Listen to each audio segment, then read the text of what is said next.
Hey guys, tonight we're heading into the Middle Ages. A time when people saw things so bizarre that if you or I witnessed them today, we'd both immediately call the news, the priest, and maybe an ex just to apologize.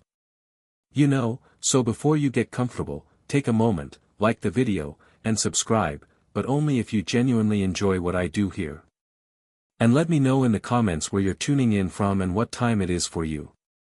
It's always fascinating to see who's joining us from around the world. Now, dim the lights, maybe turn on a fan for that soft background hum. And let's ease into tonight's journey together. Medieval villagers woke up every day expecting normal problems. A broken cartwheel, a spoiled batch of ale, or Gerald the town gossip spreading rumors again. What they did not expect was walking into the barn and discovering that the cow had decided to birth something so bizarre that even God would have said, "All right, who messed with the settings?" Because once in a while, medieval cows produced calves that looked like they were created by a committee of drunk goblins. You'd get the classics, two-headed calf staring in opposite directions like it was judging the entire village simultaneously. Or the calf with no face, just smooth, unsettling skin, like the medieval version of a horror movie jump scare. Sometimes the mouth ended up on top of the head, like the universe accidentally hit shuffle on the facial features. And since medieval villagers didn't know about genetics, mutations, or maybe this cow just had a rough night, they immediately jumped to the most logical conclusion. The heavens were angry. Unbelievably angry. Everyone went straight into prophecy mode. This is a sign, a warning. Definitely Margaret's fault. She said hello to a crow yesterday. Monks arrived in record time, ready to document the monstrosity like it was an exclusive interview. They'd sketch the poor creature with all the seriousness of Renaissance artists and label it with something dramatic like, "Year of our Lord, a beast of two heads was born," foretelling chaos. Meanwhile, the calf was just existing, confused and probably hungry. The villagers, meanwhile, debated what the creature meant. Half the village said it was a divine omen. The other half said it was a demonic warning. A few said, maybe it's just a weird cow. They were ignored immediately. As for what to do with the creature, opinions varied wildly. Some believed such animals brought blessings, so they kept them. Others thought they brought curses, so they buried them. Some, with confidence that can only be described as medieval audacity, suggested eating it. Meat is meat, they'd say, while everyone else quietly planned where to exile them. And don't forget the Lord. He always appeared eventually, wanting to see the strange animal himself. Not out of compassion, but because lords loved collecting weird stuff. If a calf was born looking like a mythological creature, he wanted it in his backyard immediately. For medieval villagers, strange animal births were more than biological accidents. They were events, drama, entertainment, the medieval version of trending news. Because when a cow gave birth to something unholy looking, the village didn't just observe it. They panicked, prayed, theorized, argued, blamed Margaret, and added it to the long list of things that prove life is out to get us.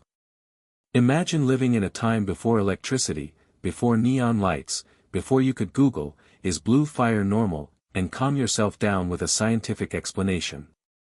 Now, imagine walking outside during a storm and seeing the church steeple glowing bright blue like it's about to cast a spell on the whole village. Welcome to St. Elmo's Fire Medieval Edition. St. Elmo's fire is just plasma caused by strong electric fields and storms. But to medieval people, this wasn't plasma. This was a cosmic announcement, a divine mood swing, a supernatural, guess what? You're not sleeping tonight. When the blue flames appeared on ship masts, sailors reacted with the enthusiasm of people who believed they were being visited by glowing angels. Half the crew dropped to their knees.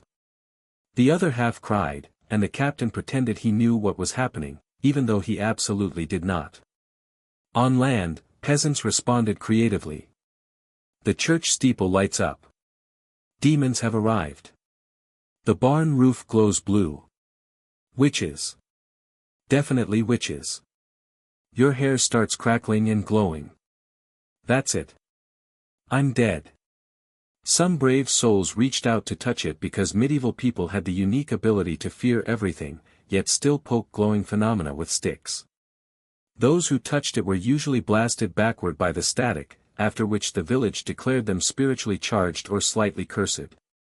And priests, they loved St. Elmo's fire, not because they understood it, but because it gave them dramatic sermon material. They'd stand before the congregation saying things like, "This is a sign from heaven," while secretly hoping the blue flames wouldn't happen again during their shift. Meanwhile, travelers brought back new theories every week. It's angels. It's demons. It's sea spirits climbing onto ships. It means someone in the village offended God. Everyone immediately blamed Gerald, who always offended someone.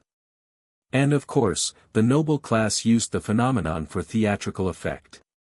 If St. Elmo's fire appeared on their castle turret, they'd declare it was divine confirmation that their rule was blessed. The peasants, shivering in the fields, quietly disagreed. The truth. St. Elmo's fire was harmless, just electricity showing off during bad weather. But medieval people didn't know that. All they knew was that the world suddenly glowed blue, like it had been dipped in magic. And if you lived in a time with no science textbooks, no weather apps, and a strong belief that everything meant something, a glowing steeple wasn't just strange. It was a cosmic message. Even if the message was just, "Storm's bad. Go inside." If you lived in medieval Europe and suddenly felt the urge to dance, congratulations. That was considered a medical emergency. In the dancing plague, entire towns would suddenly erupt in non-stop uncontrollable dancing. Not graceful waltzing, not cheerful folk dancing. More like "my legs have betrayed me and I cannot stop dancing." The most famous outbreak hit Strasbourg in the 16th century when one woman walked into the street and began dancing for no reason. People thought she'll stop soon. She did not. Instead, other villagers joined in, proving peer pressure is stronger than common sense. Within a week, dozens were dancing. Within a month, hundreds. It was the medieval version of a flash mob. Except no one planned it, no one enjoyed it, and everyone wanted it to end. Modern scientists blame mass hysteria. Medieval doctors blamed hot blood because if you didn't understand something back then, the correct diagnosis was always either hot blood, cold blood, or the devil. Priests confidently proclaimed it was a curse and recommended praying, fasting, or if that failed, playing music to encourage the dancers to dance out the demon. Yes, they hired musicians. Imagine being forced to dance for hours while some guy with a drum enthusiastically tries to help. Meanwhile, the dancers were exhausted, terrified, and confused. Some begged for someone to hold them still. Others collapsed only to leap back up because their legs decided this was not the time for rest. They danced through pain, hunger, dehydration, blisters, and the worst medieval problem of all, public humiliation. The town authorities eventually stepped in, not out of compassion, but because people dancing themselves into medical bankruptcy is bad for taxes. Their solution? Build a stage. Put the dancers on it. Add professional musicians. If you're thinking, there is no way they thought this would help, you are correct. But medieval logic doesn't need to make sense. It just needs to sound confident. Of course, not everyone reacted with concern. Some villagers, bored out of their minds, treated it like entertainment. What's happening today? Oh, just 40 people dancing against their will. Nice. Better than watching goats again. Eventually, the plague burned out on its own, leaving behind traumatized legs and confused locals. Was it psychological stress, contaminated food, social pressure? Historians still debate it. But medieval people agreed on one thing. It was the worst dance marathon in human history, and no one even won a prize. If you've ever seen a big flock of birds and thought, "Wow, that's a lot," then medieval people would like a word with you. Because what they saw wasn't a flock. It wasn't even a swarm. It was a biblically sized sky army that turned daylight into nope. Bird migrations in medieval Europe were on a scale modern civilization barely remembers. Millions of birds, starlings, cranes, geese, you name it, would lift into the air at once, forming a massive feathered cloud that stretched across the horizon. To medieval villagers, this wasn't nature. This was a sign, a message, a celestial threat, a feathery apocalypse. Imagine you're a medieval peasant gathering turnips, minding your own business. When suddenly the sun disappears, not behind clouds, behind wings. The sky goes dark, the air fills with screeching, and every bird in Europe seems to be doing a synchronized aerial invasion. Naturally, the villagers did the only sensible thing, panic. Immediately. Some dropped to their knees, convinced God was delivering a message, and a very loud one at that. Others assumed this was the end of the world because medieval people declared the end of the world at least twice a week. A few optimistic thinkers said, maybe it's a sign of good fortune. While everyone else wondered if birds were about to start stealing children. And of course, the local priest had to weigh in with confidence levels far surpassing his actual knowledge. He'd stand before the congregation and declare something bold like, the birds are forming a heavenly army.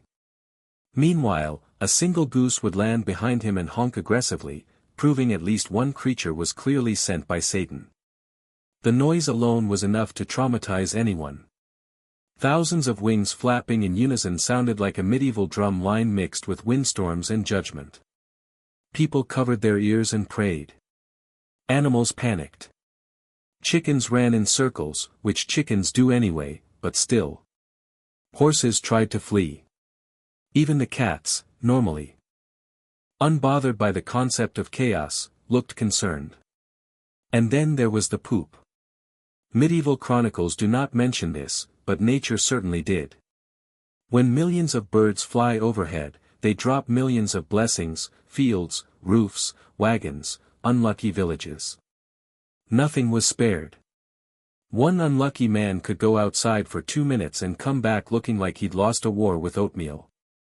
But once the sky cleared and daylight returned, life resumed. Villagers sighed in relief. Priests pretended they'd predicted it correctly. And birds just kept migrating, completely oblivious to the existential crisis they caused. To medieval people, these sky armies were terrifying omens. To the birds, it was just Monday. If you were a medieval peasant and wanted a peaceful afternoon, maybe a quiet moment to churn butter or contemplate why everything in life hurt, the absolute worst thing that could happen was spotting a Viking longship on the horizon. Because that didn't just mean Vikings. It meant Viking berserkers. The human equivalent of an unhinged tornado wearing fur pants. A berserker wasn't your average warrior. Oh no, these were the Nordic rage machines who fought in a trance so intense that even their fellow Vikings probably thought he needs therapy. Berserkers were famous for charging into battle without armor, without fear, and often without shirts because nothing says I am ready to destroy you like willingly freezing your nipples off in Scandinavian weather. To medieval peasants, witnessing a berserker in action was like watching a myth come to life. A very sweaty, very loud myth. These warriors would howl, shake, bite their shields, and foam at the mouth like a wolf that just discovered caffeine. Their eyes widened, their veins popped, and they sprinted into battle at full speed, sometimes faster than physics should allow. Imagine being a simple turnip farmer and seeing a giant blond man barreling toward you, screaming like a kettle left too long on the fire. Your first thought wouldn't be strategy. Your first thought would be, I am about to become a footnote in a monk's diary. Now, to explain berserkers, modern historians enjoy using phrases like psychological warfare, battle trance, and possibly hallucinogenic mushrooms. Medieval villagers had a simpler explanation. This man is possessed by something large, angry, and definitely not Hausa-trained. Some believed berserkers transformed into bears or wolves mid-fight. Others believed they couldn't be harmed by weapons, which was false but terrifying. Many insisted their screams were strong enough to make cattle faint. And honestly, considering how medieval cattle behaved, maybe that part was true. And then there was the shield biting. Berserkers would chew into their shields like they were auditioning for a medieval toothpaste commercial. Peasants watching this didn't think intimidation technique. They thought he's eating wood. Next he'll eat us. Even other Vikings treated berserkers carefully. These were the co-workers you didn't make eye contact with. The guys who got invited to the raid, but not the after-party because nobody wanted to see them try to drink calmly.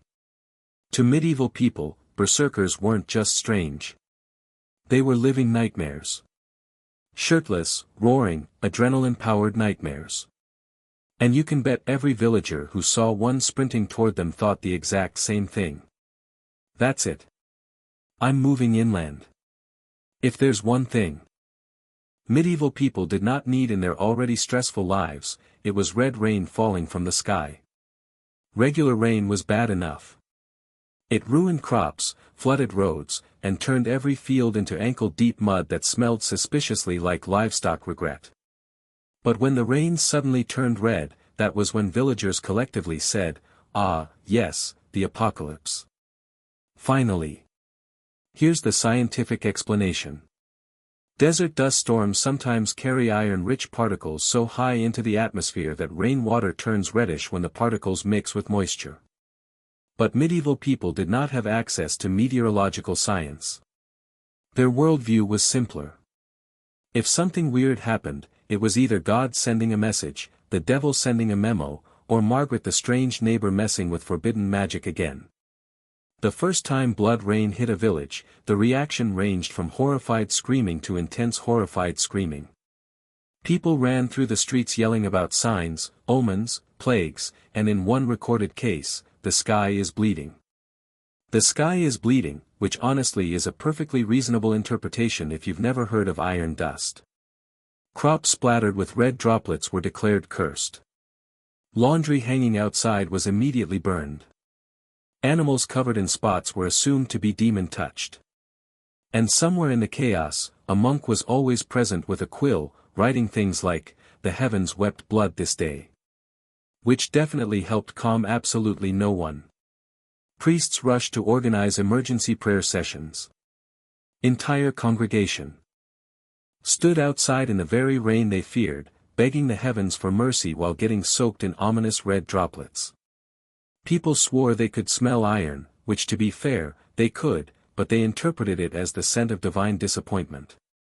Meanwhile, practical villagers tried collecting the rain to examine it, hoping perhaps it actually was real blood. It wasn't, but medieval logic said, well, it looks like blood and it acts like rain, so clearly it's magical. If anyone suggested a natural explanation, they were immediately told to go sit quietly because no one wanted rational thinking during a crisis. Animals, of course, were unbothered. Sheep grazed peacefully in fields covered with red splattered grass. Horses drank from red puddles with zero concern. Chickens stared blankly at the sky as if saying, "We've seen worse." Eventually, the storm passed.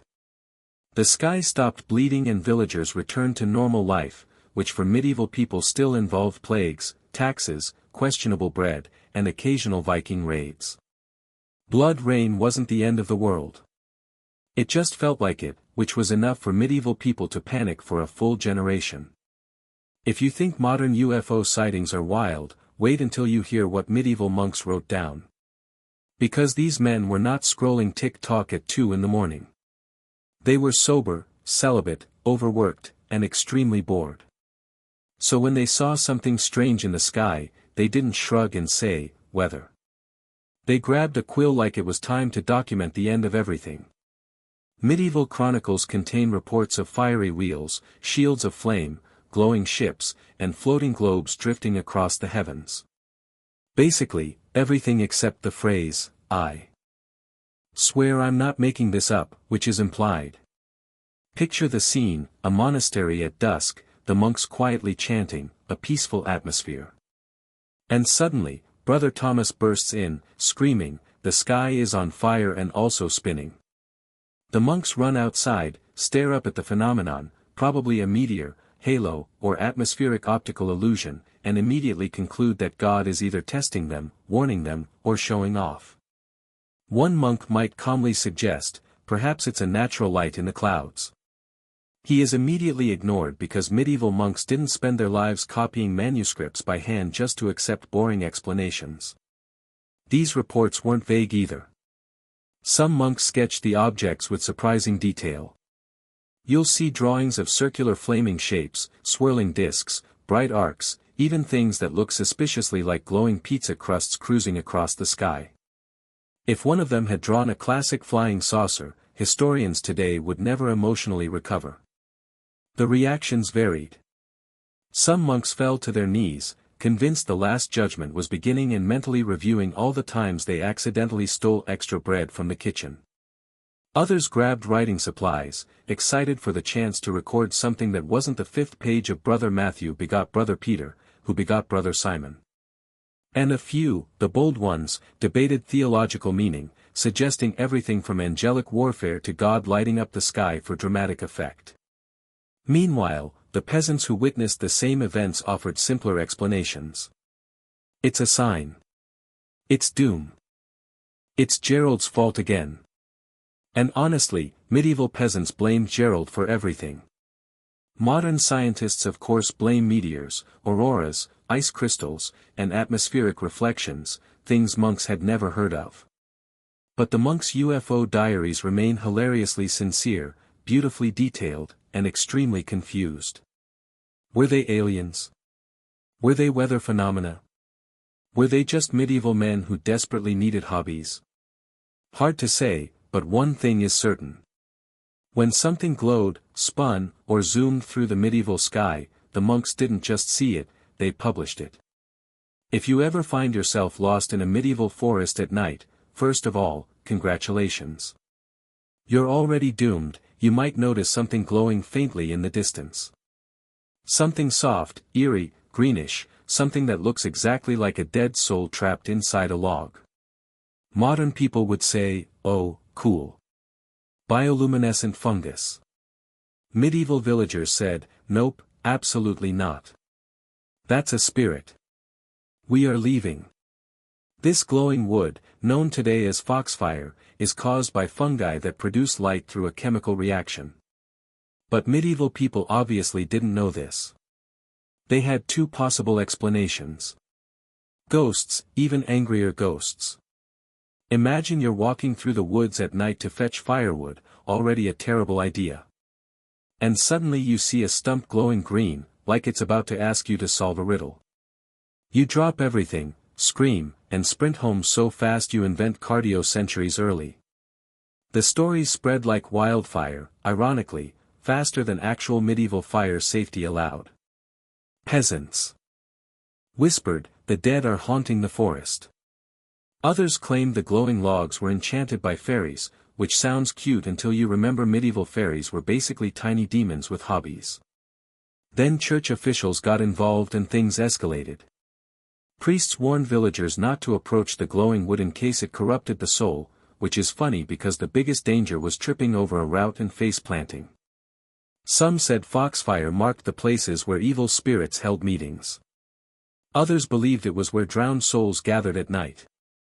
And a few insisted the glow was a sign that the forest itself was alive and watching. In fairness, medieval forests were watching through wolves, bears, and other creatures who saw humans and thought, snack.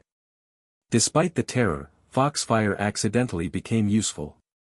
Travelers used it as a natural lantern, though they didn't enjoy holding pieces of haunted wood. Soldiers noticed it helped illuminate camps at night, but only the brave ones used it because no one wanted to sleep beside something glowing and whispering, even if it wasn't whispering. Villagers assumed it was. And of course, children loved it. Medieval children were unbothered by danger. They poked foxfire with sticks, carried bits home, and terrified their parents by walking into the house glowing like baby swamp monsters. Today, we call it a harmless fungus.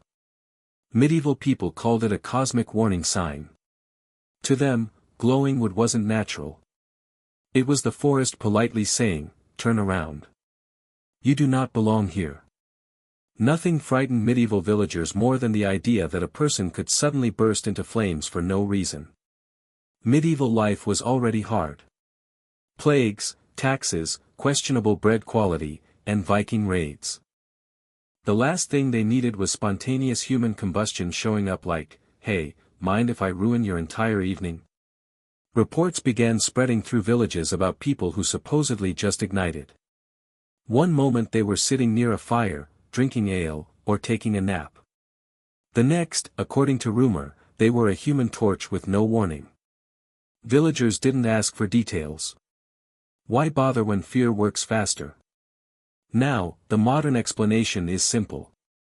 A dropped lamp, a spilled candle, a bit too much alcohol, and fabrics that burned like they were working with the flames. But medieval people didn't have modern explanations. They had medieval explanations, which is to say dramatic ones. If a villager caught fire, the community didn't assume it was an accident. No, no. They immediately jumped to the devil has claimed another soul. Even if the person was sitting right next to a candle, even if the candle was on their lap, even if everyone told them not to fall asleep near open flames, a few blamed witches, because witches were the medieval version of, blame it on the weather. Someone would shout, "This is witchcraft." And everyone would nod solemnly while ignoring every obvious danger in the room. Witnesses swore the body burned hotter and faster than normal, which makes sense when your house is made entirely of dry wood and your clothes are basically flammable blankets soaked in grease. But medieval villagers refused logic. Logic was suspicious. Logic smelled like sorcery. Monks, ever eager to document something juicy, wrote detailed accounts describing victims reduced to ashes and legs. That was the classic description. A pile of ash and two unharmed lower legs sitting politely in the middle of the room like they'd chosen not to participate in the chaos. Of course, these written cases left out key details such as, we keep leaving open flames near sleeping drunk people.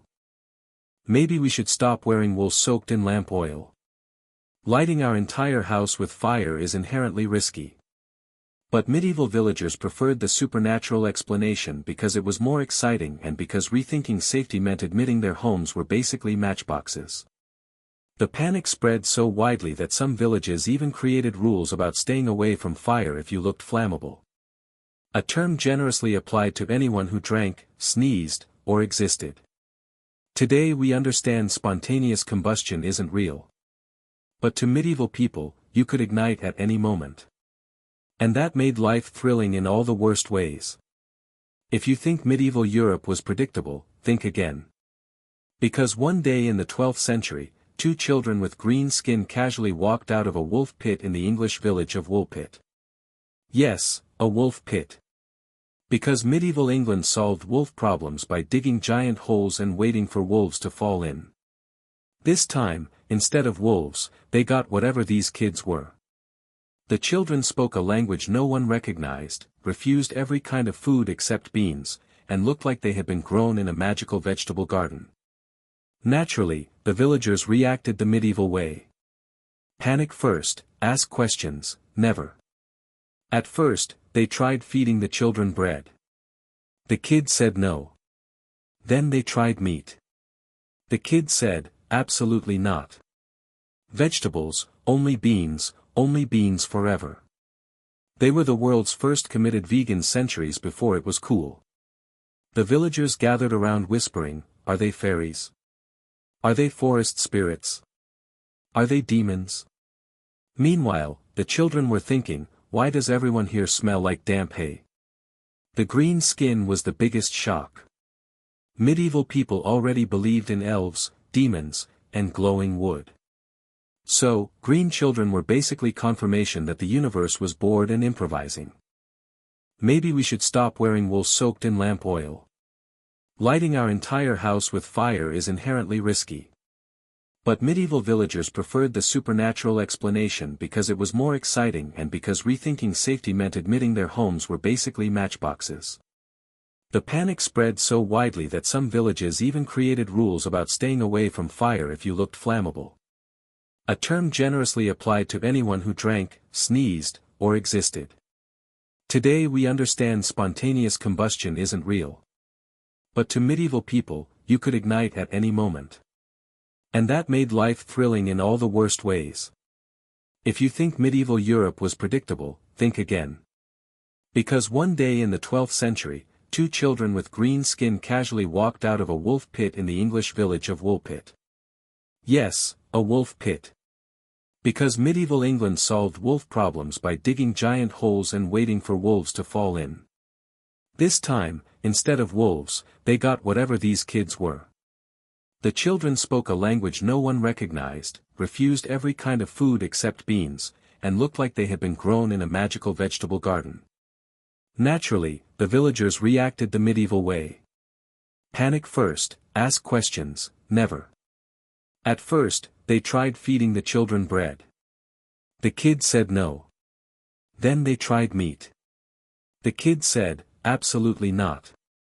Vegetables, only beans forever. They were the world's first committed vegans centuries before it was cool.